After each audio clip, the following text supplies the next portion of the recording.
you doing? It's Mike from GetYourRockOut, and I'm here in Manchester with Kev from Hell. How you doing, sir? Okay, man, thank you, yeah. Cool. Now, you played a date so far. You played Birmingham last night. How was that? It was great. It's good to kind of get back from Europe and sort of play one in front of the home crowd, so to speak. I'm sure that all the UK dates will be really good. I mean, the dates out in Germany, in Europe so far have been really good. We opened the tour kind of a week and a half ago in Germany. We've played Brussels, another date in Germany, and Holland. And obviously, as soon as the UK dates are done, we're back out to Europe again for 2 weeks, followed by a week in Scandinavia in December. Cool. You've been busy, though. Yes. I think the tour finishes in Helsinki kind of mid-December sometime, so it's a long one, but it's a good one. Cool. This really is quite the epic lineup. I mean, how does it feel being on the road with Amon Amarth? It's fantastic, and they're just such cool guys to work with. As you may already be aware, because there's now 4 bands on the bill from within in the UK. You've got all sorts of issues with door times and curfews and all the rest of it. But they've actually reduced their set length to give ourselves and the Carcass guys a longer playing time. Wow. And also to delay, because obviously with the opening band on these legs, they're kind of delaying the start of our set for 10 minutes to get more people a chance to sort of get into the venue, which is incredibly cool of them.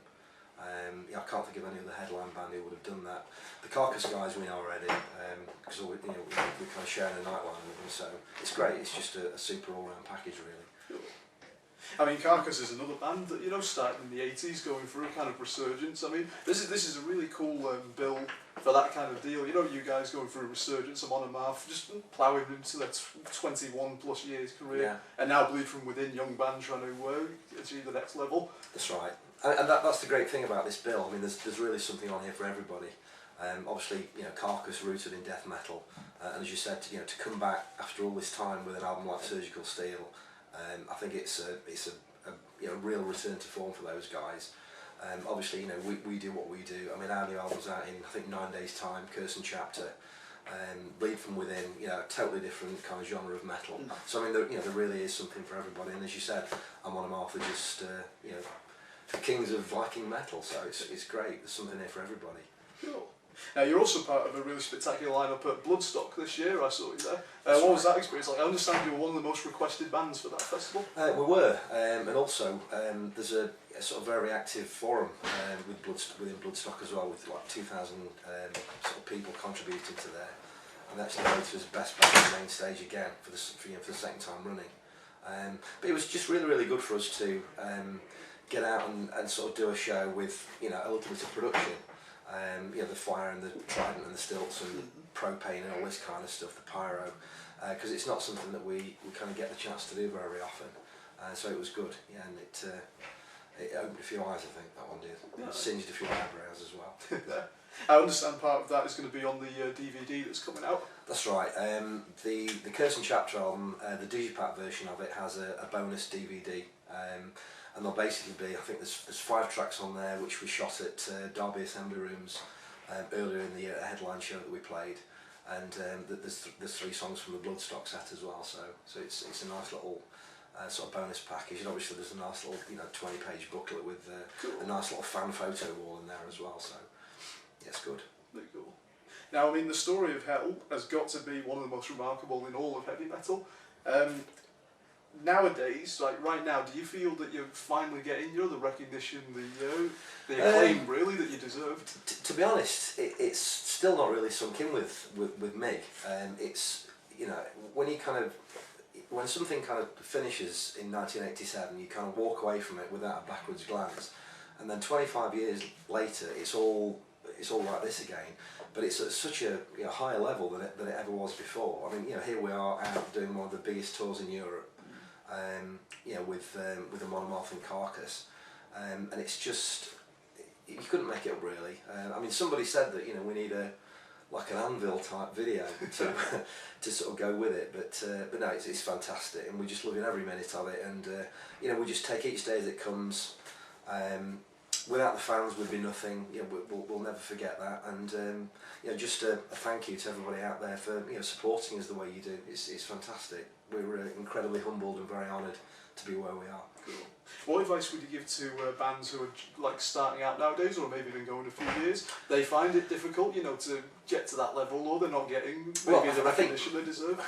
I mean, the best advice I can give to any kind of young band or young musician is, you know, think outside the box and just try and be different.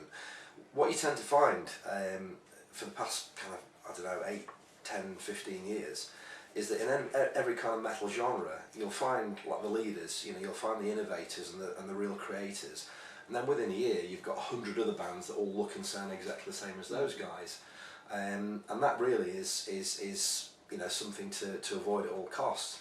And I'm convinced that one of the principal reasons why we're doing so well is because A, we don't sound like anybody else, and B, we don't look like anybody else. If you kind of go back to the 80s when we were active first time around, as I've said before in many interviews, if you were in a band that sounded or looked even remotely like another one, you know, you would just be lampooned as copyists and sort of rip-off artists. But now it's just, you know, you kind of turn on one of the TV channels and you just see all these bands who all look and sound exactly the same. So I mean, the best advice I can give you is just be innovative, be creative, look different, and just don't copy anybody else. Sure. With that being said then, how do you feel when a band comes to you and says, you had a real influence on my sound? Well, obviously it's a massive honour for us, but I mean, you know, we're all musicians and we're all influenced by other things as well. I mean, you know, if you kind of listen to a lot of the Hell stuff, you'll just find little bits of Rush in there. And from my point of view, as one of the songwriters, you know, you can't listen to a band like Rush for 30 years and not be kind of influenced by them. But there's a very fine line incorporating, you know, things that kind of influence you and inspire you into your own music, and blatantly copying what somebody else has done. And that's, you know, that really is the line that young bands mustn't cross, in my opinion. So I hope that helps. All right. Now, Andy, of course, has been invaluable in your resurgence. Talk about working with him, you know, in the band and also making albums with him. Well, you see, to the outside world, Andy Sneed is this kind of globally famous, you know, producer, Grammy Award winner, all the rest of it. But to us, he's just Andy. You know, he's the guitarist in the band. But what you said is very significant. I mean, it's Andy that is the reason behind all this. You know, he funded the first album entirely out of his own pocket. It was him that kind of put the whole thing back together again. And obviously with his experience and all of his contacts in the industry, he's opened a lot of doors for us. But I mean, having said that, I mean, every time a door has opened up for us, we've run through it. So it's absolutely true that, you know, without Andy, none of this would be happening.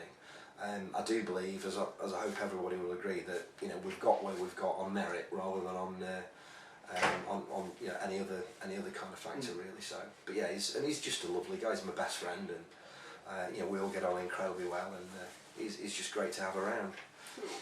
Now that 2011 album, I mean, how did it feel, you know, recording an album that year with songs that you'd written, performed 30 years ago included?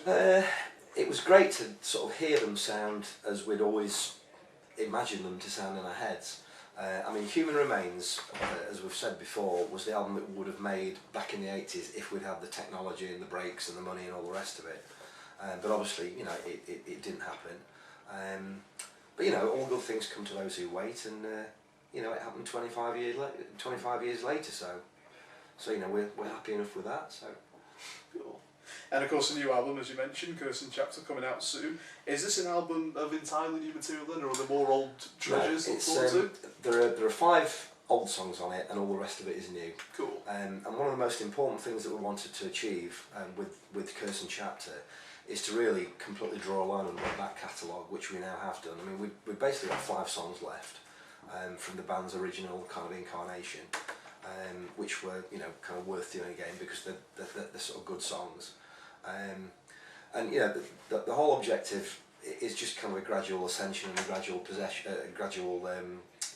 sort of rise, if you like, a gradual ascension. So the first one was all old material. This one is kind of 5 old and 6 new, and obviously the third album, when that comes out, will be all brand new. So it's a logical kind of stepping stone, really. Cool. Now, just to draw the line under something else as well, I understand that anytime you get labelled as a new wave of British heavy metal band, that is something that you totally disagree with. To be perfectly honest, it's something that we've tried to kind of disassociate ourselves with for 2 principal reasons. The most important of which is the fact that we were never a new wave of British heavy metal band in the first place. If you look at the thing, you know, historically and accurately, Hell wasn't actually formed until 1982, and we didn't really start gigging until 83, 84. By which time, you know, the new wave of British heavy metal was dead. It was dead and gone. You know, it kind of peaked in like '79, and it was gone.